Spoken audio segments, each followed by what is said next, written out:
many houses are there in the parliament? Lok Sabha and Rajya Sabha, है ना। तो लोकसभा जो it is a lower house which is composed of elected representative of people, while the Rajya Sabha consist of upper known as upper house, and इसमें indirect election होता है।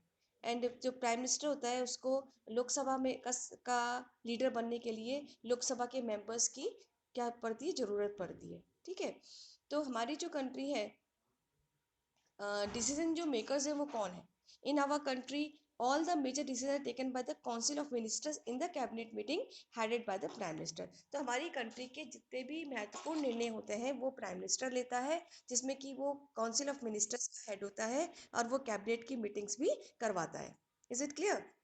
और after that the decision discuss in the parliament. तो parliament में decisions को discuss किया जाता है, both the houses of the parliament, that is Lok Sabha and Rajya Sabha. And after approval of the parliament, जो है इसमें प्रेसिडेंट की कंसर्ट ली जाती है और प्रेसिडेंट उसमें सिग्नेचर करता है, तब वो क्या बन जाता है, act. The bill become an act. तो बिल क्या बन जाता है, इन एक्ट बन जाता है, ठीक है। और जैसे ही प्रेसिडेंट उसको अप्रूव करता है तो क्या हो जाएगा, जब प्रेसिडेंट उसको अप्रूव करता है तब वो एक लीगल लॉ बन जाता है एंड गवर्नमेंट अथॉरिटी जो है वो गवर्नमेंट ऑर्डर हो जाता है। अब कुछ ऐसे लोग भी होते हैं कि जो कि इस डिसीजन से सेटिस्फाई नहीं होते, means the decision given by the decision given by the parliament, है ना। तो क्या होगा कि इफ सम पीपल और association are not satisfied with the government orders, then there is a dispute regarding government order, then they can file the case in supreme court और high court, है ना। कुछ जो भी बंदा अगर वो गवर्नमेंट ऑर्डर से सेटिस्फाई नहीं है और वो क्या कर सकता है, अपना जो है केस को फाइल कर सकता है, वो सुप्रीम कोर्ट जा सकता है, वो हाई कोर्ट जा सकता है, ठीक है। Is it clear? अब हम आते हैं कि why there is need of political institution. Political institution की जरूरत क्यों पड़ती है?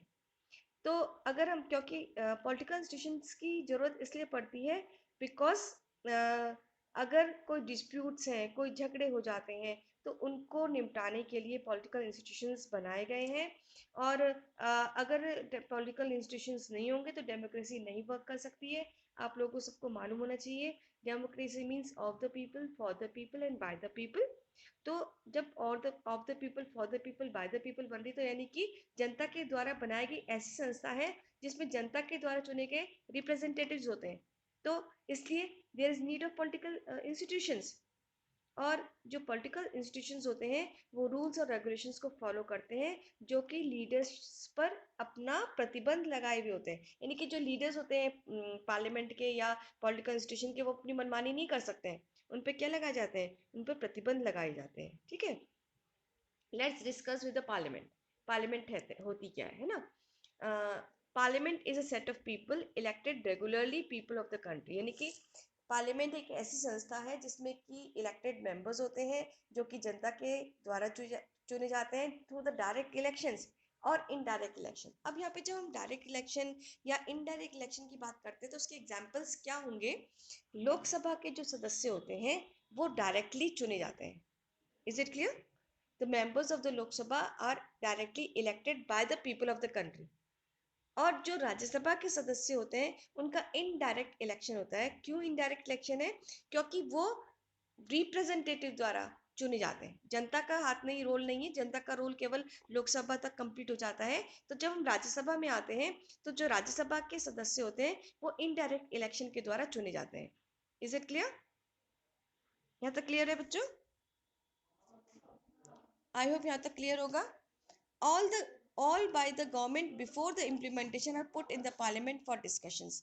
ठीक है, तो जो कुछ भी गवर्नमेंट के द्वारा इम्प्लीमेंटेशंस होते हैं वो पहले पार्लियामेंट में डिस्कस होते हैं, इसलिए पार्लियामेंट बहुत ज़्यादा इंपॉर्टेंट है। Decision can be implemented only after approval bye the parliament. और कोई भी डिसीजन जो कंट्री का होता है वो केवल तभी अप्रूव होता है जबकि जब उसमें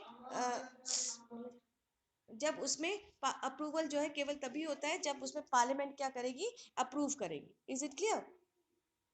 अब हम चल रहे हैं कि why there is need of parliament. हमें पार्लियामेंट की जरूरत क्यों पड़ती है? सबसे पहला है कि जो हमारी पार्लियामेंट होती है बच्चों, वो एक फाइनल अथॉरिटी होती है to make the new laws. And changing existing law in the country, यानी कि कंट्री के जो कानून है जो बनाए जाते हैं, नए कानून जो बनाए जाते हैं, और यदि कानूनों में कोई बदलाव लिया जाता है वो केवल पार्लियामेंट ही कर सकती है। इसलिए पार्लियामेंट हमारी कंट्री की फाइनल बॉडी है, फाइनल अथॉरिटी होती है। और in India the control of parliament over the government is direct and full. तो जो हमारी कंट्री है इंडिया, वहाँ पे जो पार्लियामेंट होती है उसका गवर्नमेंट पर, सरकार पर पूरा डायरेक्ट कंट्रोल होता है। Those who run the government can take decision only as long as they enjoy. और वो लोग जो कि सरकार चला रहे हैं वो पार्लियामेंट में तब तक बने रहेंगे जब तक कि उनको पार्लियामेंट का सपोर्ट होगा। जिस दिन उन पार्लियामेंट का सपोर्ट खत्म हो जाएगा उस गवर्नमेंट को खत्म होना पड़ता है, it means the government dissolve. तो इट मीन्स पार्लियामेंट का गवर्नमेंट पे क्या होता है, पूरा कंट्रोल होता है। Parliament controls the money that the government has. In most country, public money can be spent only when the parliament sanction it. तो जो money matters होते हैं वो भी parliament के पास होते हैं। बजट कहाँ से पास होता है, पार्लियामेंट से पास होता है। तो इस तरह से क्या है, parliament is the highest forum of the discussions and debate on public issues, national policies in the country. Parliament can seek information about any matter, है ना। पार्लियामेंट इंफॉर्मेशन को सीक कर सकती है किसी भी मुद्दे पर, और वो पब्लिक इश्यूज पर, नेशनल पॉलिसीज पर अपने डिस्कशंस और डिबेट करती है। यहाँ तक सब बच्चों क्लियर हुआ?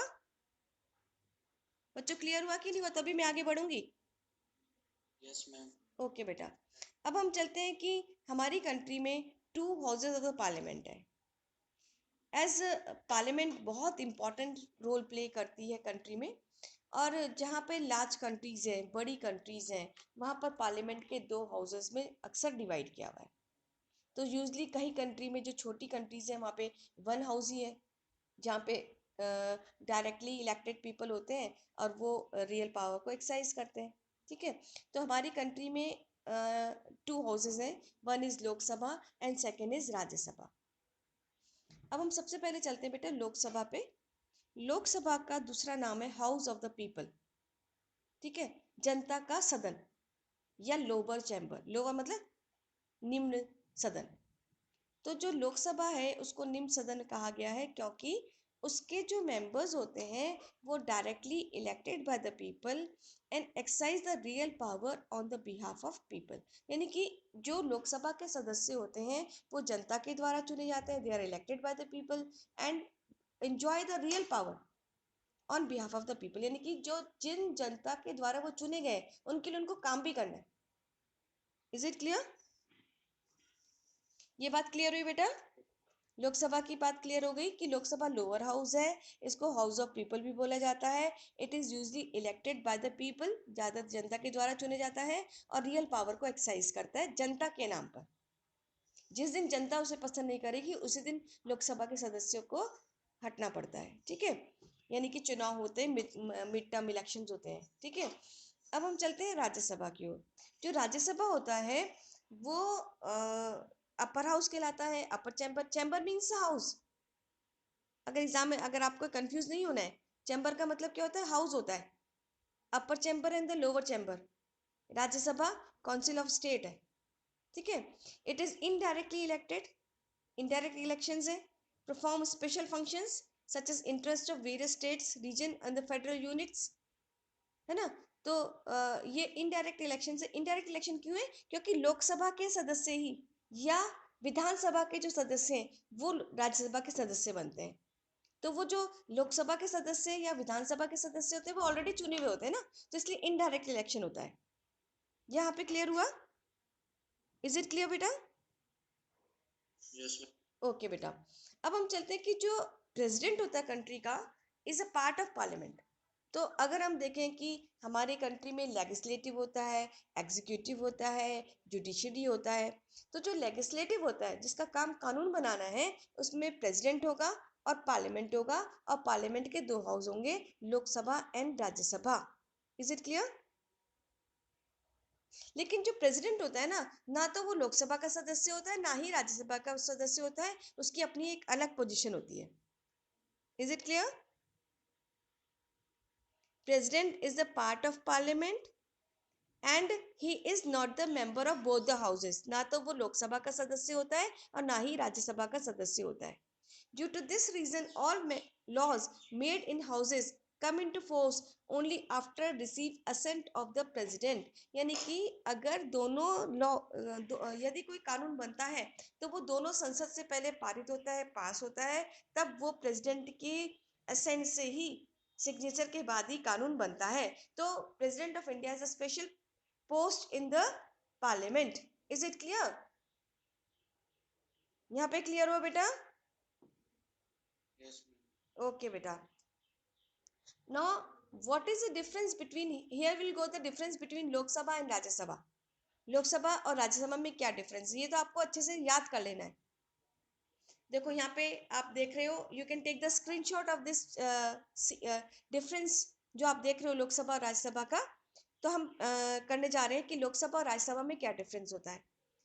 तो सबसे पहले हम ले रहे हैं बेटा, फर्स्ट पॉइंट को क्लियर करते हैं कि लोकसभा और राज्यसभा में क्या डिफरेंस होता है.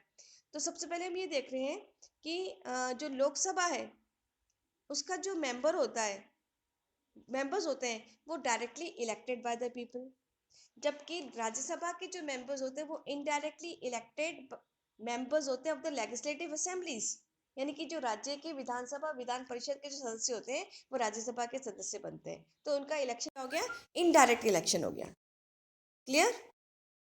Is it clear?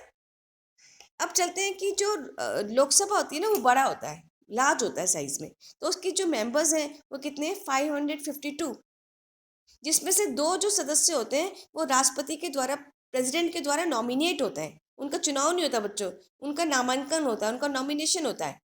और नॉमिनेशन कैसे होता है, दोज पर्सन दोज और फील्ड दोज और एक्सेल इन एनी फील्ड, किसी भी फील्ड में, चाहे वो कल्चर हो, चाहे वो म्यूजिक हो, चाहे वो साइंस हो, उसमें से 2 मेंबर्स को नॉमिनेट कर कर लोकसभा का सदस्य बनाया जाता है. इसका मतलब 550 तो हो गए इलेक्टेड रिप्रेजेंटेटिव और 2 क्या हो गए, नॉमिनेटेड हो गए. Is it clear? How many people are nominated? 2 members are nominated. And how many peoples are how many members are elected? 550. Yes, very good. 550 members are elected.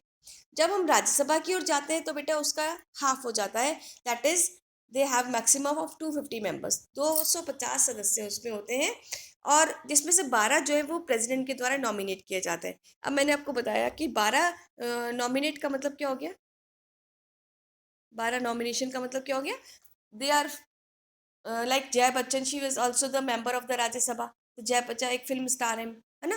तो कोई एक किसी एक फील्ड में जो एक्सेल होना, Vyjayanthi Mala, she was also member of Rajya Sabha. तो वो मेंबर्स जो कि किसी फील्ड में एक्सेल है, वो 12 सदस्य नॉमिनेट किए थे राष्ट्रपति के द्वारा, और उनको राज्यसभा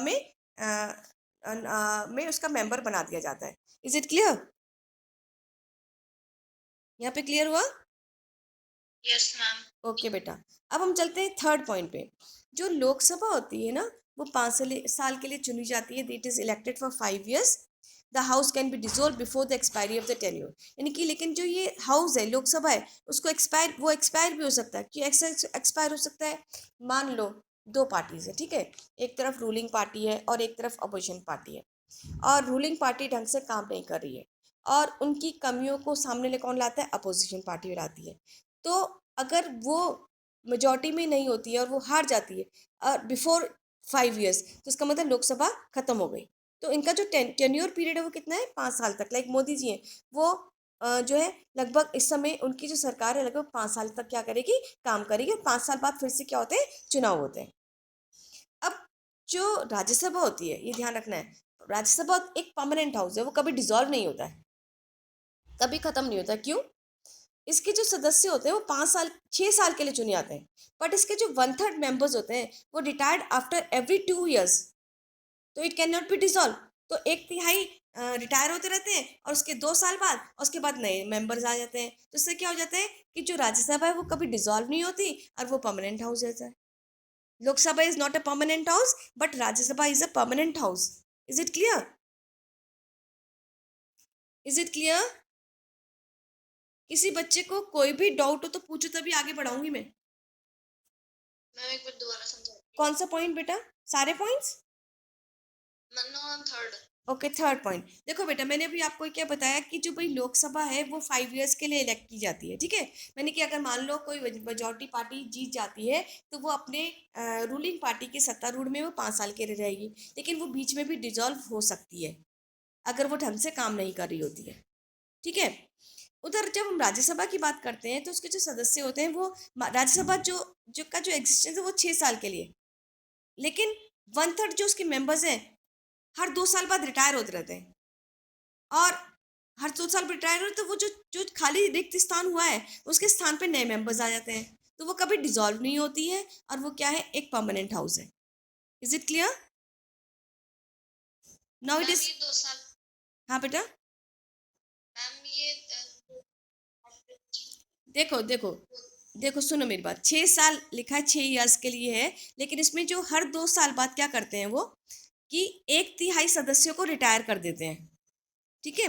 और जो 1/3 सदस्य रिटायर हुए ना आफ्टर एवरी 2 इयर्स, तो जिसका जिसका 2 साल पूरा होता है उनको तो रिटायर कर दिया, और उनसे उनके स्थान पे नए आ जाते हैं, तो यानी कि खाली नहीं छोड़ते हैं, तो वो कभी क्या नहीं हो पाती है, डिसॉल्व ही नहीं हो पाती है, तो वो परमानेंट हाउस है। क्लियर? Yes ma'am. ओके, किसी बच्चे को कोई डाउट हो तो पूछ सकते हैं बेटा, किसी भी बच्चे को कोई डाउट हो तो पूछ सकते हो आप, क्योंकि ये समझना थोड़ा सा टेक्निकल टॉपिक है, तो आपको समझ में आना चाहिए अच्छे से। How many members are there in Lok Sabha total? 552, या 552। How many members are nominated? तो 2। ये नॉमिनेटेड मेंबर्स कहाँ से आते हैं? ये president, yes, by the president in the excel फी in excel in any field, चाहे वो साइंस एंड टेक्नोलॉजी हो, चाहे वो कल्चर हो, चाहे म्यूजिक हो, है ना। तो किसी भी फील्ड में वो अगर एक्सेल है तब उनको चुन लिया जाता है, नॉमिनेट कर लिया जाता है, उनका इलेक्शन नहीं होता है, उनको नामांकन किया जाता है, उनको नाम दे दिया जाता है। Is it clear? Yes ma'am. Rajya Sabha में how many members are there? 250, yes, 250 उनके मेंबर्स हैं। How many members are nominated among them? 12, 12 members are nominated among them by the president of India, ठीक है। और उनका जो चुनाव है लोकसभा का वो कैसा है, डायरेक्ट है या इनडायरेक्ट है? Direct, yes, it is direct election. जबकि राज्यसभा का इलेक्शन कैसा है बेटा, इनडायरेक्ट है। इनडायरेक्ट, यस, इनडायरेक्ट है राज्यसभा का इलेक्शन, इनडायरेक्ट। आई होप ये बच्चों को अच्छे से समझ में आएगा difference between Lok Sabha and Rajya Sabha. Yes ma'am. Okay बेटा, अच्छा मुझे ये बताओ कि पार्लियामेंट में कितने कंपोनेंट्स हैं, पार्लियामेंट में कितने लोग हैं, कौन कौन है पार्लियामेंट, इंडियन पार्लियामेंट में?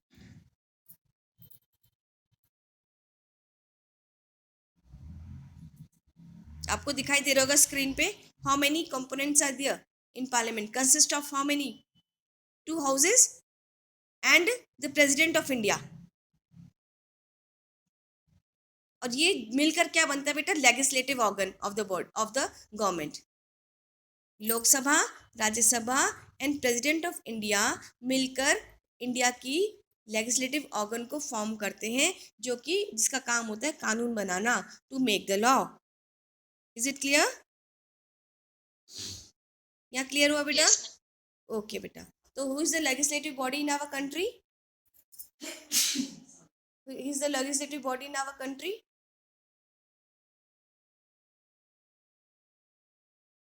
President Lok Sabha, very good, president, Lok Sabha and Rajya Sabha. Lok Sabha कैसा हाउस है? लोकसभा जो है का नाम, दूसरा नाम क्या है लोकसभा का? हाँ बोलो फिर से।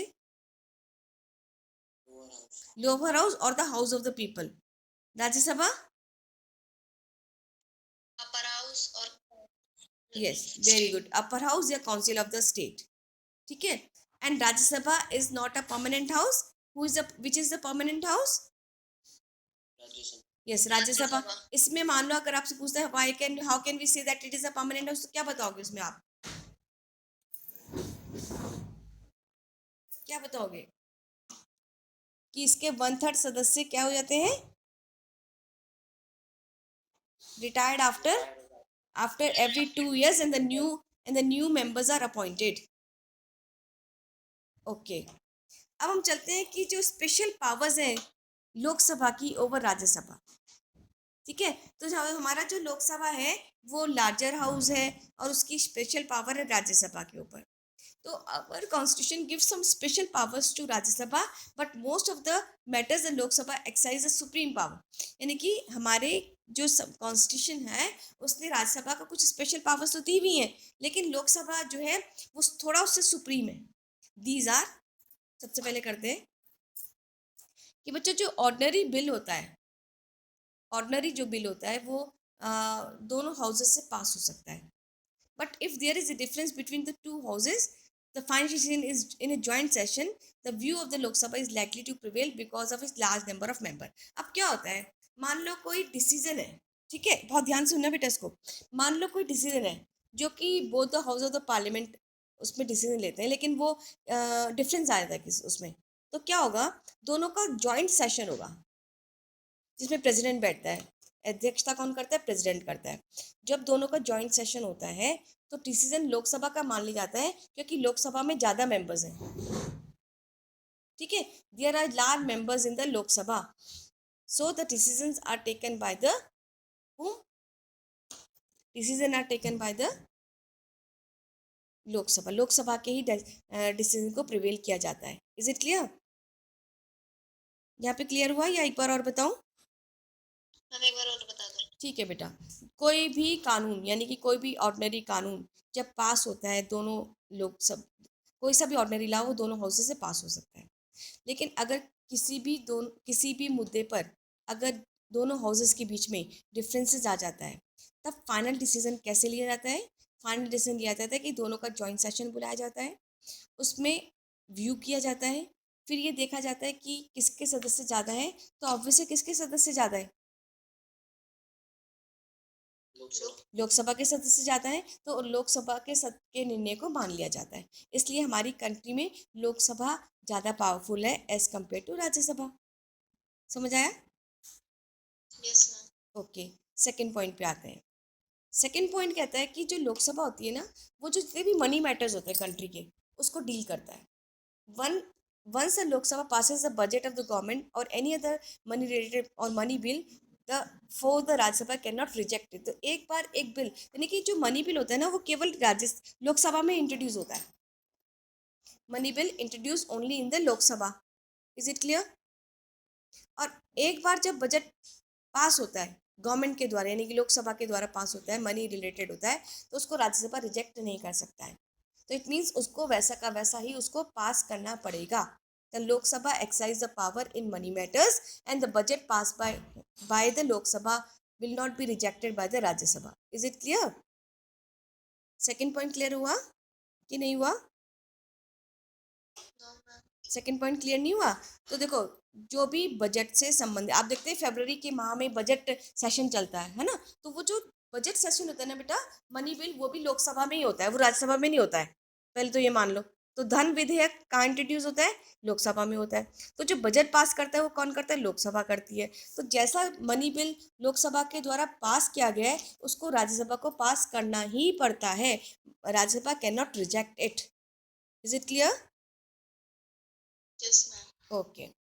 अब क्या है कि जो राज्यसभा है ना उसको डिले कर सकता है 14 डेज में और सजेशन दे सकता है, बट वो किस पर निर्भर करता है? लोकसभा पर निर्भर करता है कि suggestions given by the Rajya Sabha may be accepted और नॉट।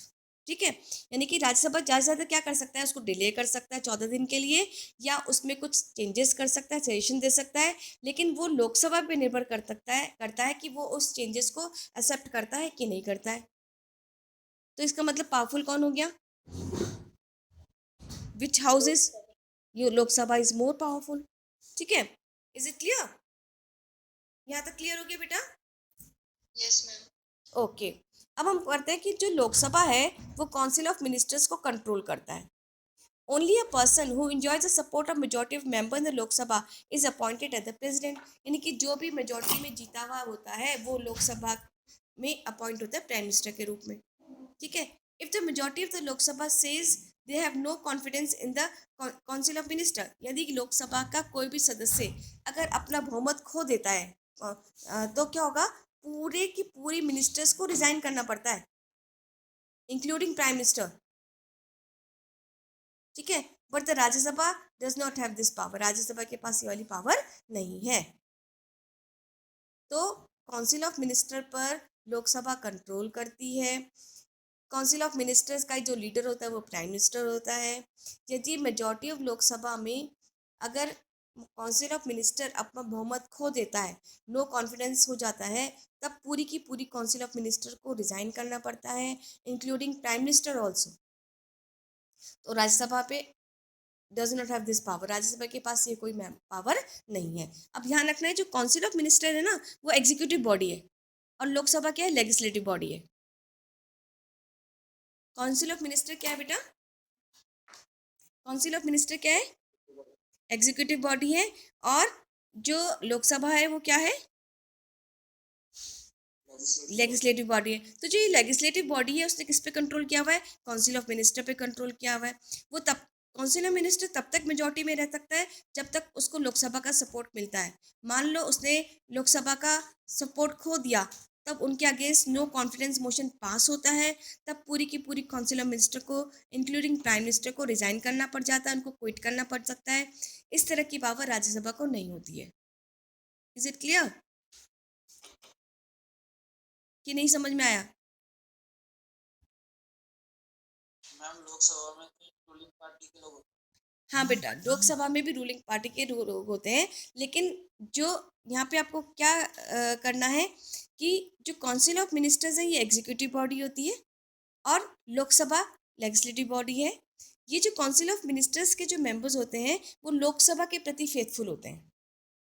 और वंस तो लोकसभा में ये जो काउंसिल ऑफ मिनिस्टर्स हैं यही रहते हैं वहाँ पे, अगर ये अपनी मेजॉरिटी खो देते हैं या अपना कॉन्फिडेंस खो देते हैं, तब उनको पूरा का पूरा रिजाइन करता है, फिर से चुनाव होते हैं, फिर से इलेक्शंस होते हैं। ठीक है, समझ आया कि नहीं आया? Okay, yes ma'am. ओके बेटा, यहाँ तक बच्चों को क्लियर हो गया? ये स्पेशल पावर्स है इसकी, लोकसभा की स्पेशली। अब हम चलते हैं एग्जीक्यूटिव। अब एग्जीक्यूटिव का काम क्या होता है कि जो लॉज लेजिस्लेटिव ने बनाए हैं उनको लागू करने का काम होता है एग्जीक्यूटिव, एग्जीक्यूट करना, एग्जीक्यूट मतलब लागू करना। ठीक है, the functionaries, the people and the organization who take day-to decision but do not exercise supreme power on behalf of people is known as executive. They are executive because they are in charge of execution of policy of the government. वो executive क्यों कहलाते हैं, क्योंकि वो in charge हैं government की policies को लागू करने के लिए। By executive usually means the government, तो ज़्यादातर एग्जीक्यूटिव का मतलब होता है गवर्नमेंट, सरकार, जिसमें काउंसिल ऑफ मिनिस्टर आते हैं, जिसमें पार्लियामेंट सॉरी जिसमें प्राइम मिनिस्टर हेड होता है और अदर मिनिस्टर्स होते हैं। उसको हम क्या बोलते हैं, उसको हम एग्जीक्यूटिव बॉडी बोलते हैं।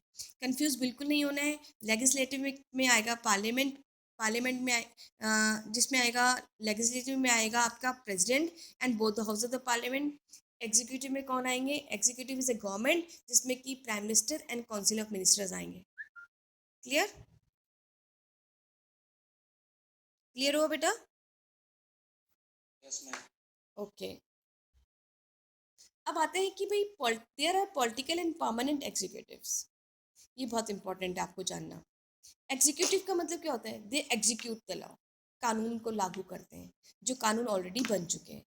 ठीक है, in a democratic country two categories make up the executive. हमारी जो लोकतांत्रिक सरकारें होती हैं वहाँ पे दो तरह के एग्जीक्यूटिव होते हैं, one is political executive and second is permanent executive.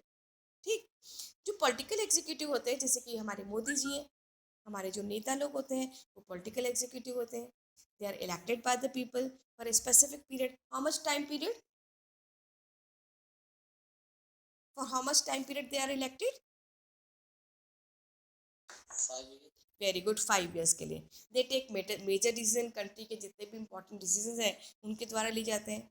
ठीक है, जितने भी पॉलिटिकल लीडर्स आएंगे ना वो पॉलिटिकल एग्जीक्यूटिव्स होंगे।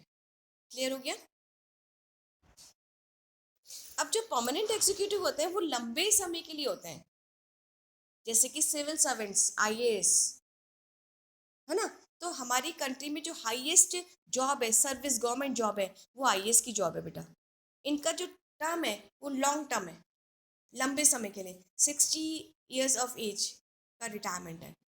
they remain in office even when the ruling party change. उनकी बला से, उनकी उससे कि पार्टीज चेंज होती रहती हैं, लेकिन वो अपने परमानेंट अपनी पोजीशन पे बने रहते हैं. They work under political executive and assist them for carrying the daily administration. तो जितना भी जितने भी नेता लोग होते हैं उनकी हेल्प कौन करता है? ये परमानेंट एग्जीक्यूटिव. परमानेंट क्यों बोला गया है? क्योंकि इनका अपॉइंटमेंट लंबे समय के लिए हुआ है. पॉलिटिकल एग्जीक्यूटिव कम समय के लिए होते हैं, जबकि परमानेंट ज़्यादा समय के लिए होते हैं. And they help the political leaders for carrying out the daily administration. किसी बच्चे को कोई डाउट है तो पूछ सकते हैं. किसी बच्चे को कोई डाउट है तो पूछ सकते हैं बेटा. मैम दोबारा बता दो. हाँ बेटा, देखो जो पॉलिटिकल एग्जीक्यूटिव्स होते हैं वो परमानेंट नहीं होते हैं. वो 5 साल के लिए चुने जाते हैं और उसमें सारे पॉलिटिकल लीडर्स आ जाएंगे. वो तो पॉलिटिकल एग्जीक्यूटिव हो गए. परमानेंट एग्जीक्यूटिव का जो अपॉइंटमेंट है वो लंबे समय के लिए होता है. वो सिविल कंट्री के सिविल सर्वेंट होते हैं, जैसे कि आईएएस, जो भी इंडियन एडमिनिस्ट्रेटिव सर्विस को पास करके बनते हैं ये लोग. और इनका इन रूलिंग पार्टी चाहे चेंज होती रहे पर ये लोग चेंज नहीं होते. ये लॉन्ग टर्म इनका अपॉइंटमेंट होता है.